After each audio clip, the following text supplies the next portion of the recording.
We are going to be part of a marriage, Ranga's marriage. Although it is so difficult to be a part of marriage, any other marriage in this lockdown. Self-suggested title Ranga's marriage is certainly about the marriage which is planned, manipulated and executed by the narrator Shyama.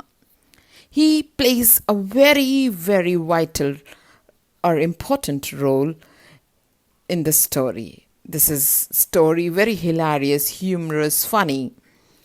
And now I will take you back 60 or 70 years when Ranga was fortunate or privileged one to be sent to Bangalore to study English from the Hosahalli village, Mysore. English as always considered very valuable and essential thing, as he refers to as a priceless commodity, valuable thing. His homecoming was a great event. Everyone rushed to have a glance of him, whether he has changed, accustomed to the new culture, or he is same as old Ranga, stuck to his old traditions and cultures. The narrator asks Ranga about the marriage, and he may be hesitant or may be very modest and replies, "Oh, I have no plans in near future." And then the twist comes. Narrator feels like manipulating and arranging meeting with Ratna, and she was just an 11-year-old talented singer and musician. The meeting was arranged in such a way that it should not look like planned one. After listening to her fascinating song, the boy could not resist to marry her. He forgets all his fuss and tantrums that he will not marry. So, another trick played by the narrator, he lies. He lies that the Naratna is not married. He said that she is married a year before. And Ranga's all feelings are shattered. He's heartbroken.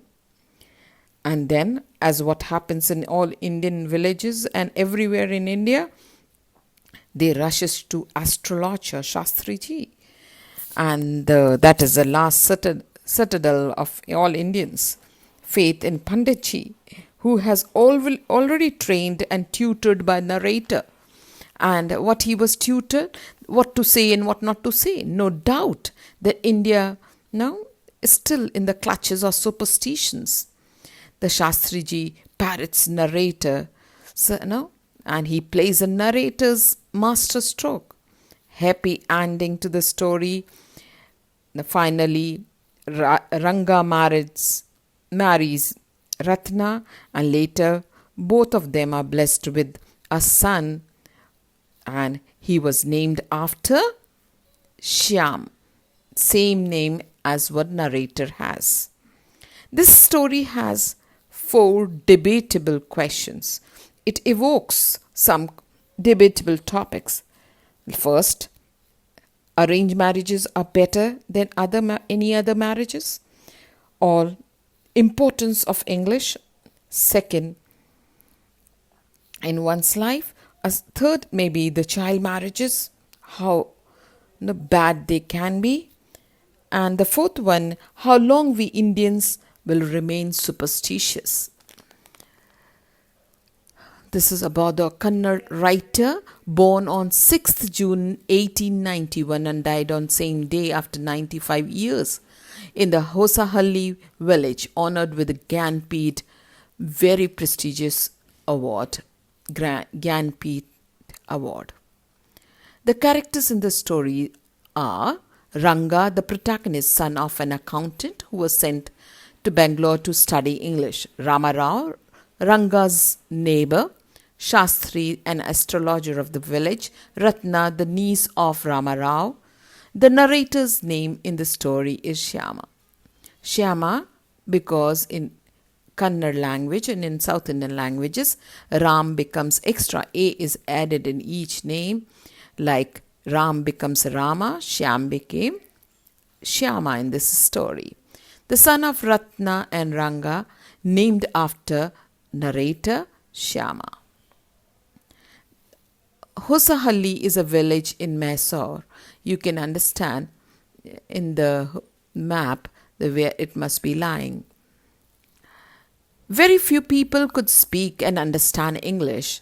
All of them spoke Kannada in Hosahalli. So it was a privilege for Ranga to study English, and he was a fortunate fellow. Ranga's father was the first one to send his son to Bangalore to study English.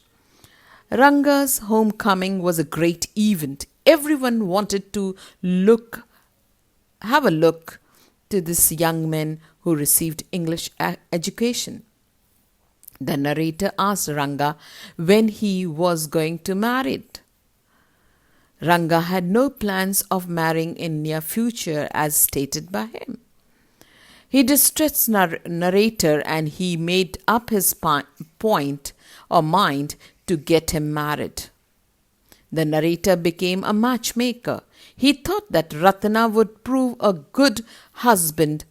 No, Ranga would prove a good husband for Ratna, and Ratna would be a best bride for Ranga. Ratna was staying with her uncle Ramarao after the death of her parents. Ratna was an 11-year-old girl who could sing and play veena and harmonium. The narrator one day asked Ratna to sing a song and send the Ranga whilst she was singing. Ranga heard her singing and peeped inside to see her face. The girl also saw him and stopped singing abruptly when he found a stranger at the door.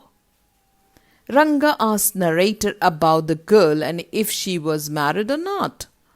The narrator told a lie that she was married a year ago.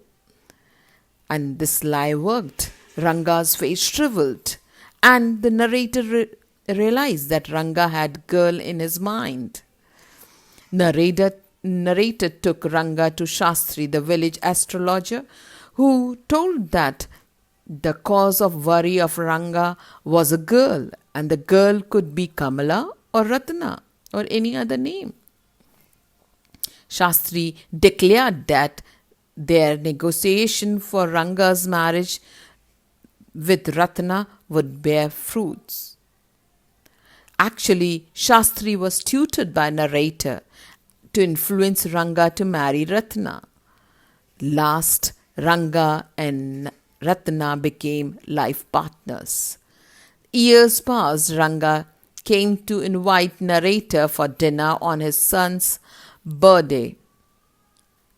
Ranga had named his son Shyama to honor the narrator, who was also named by the same name.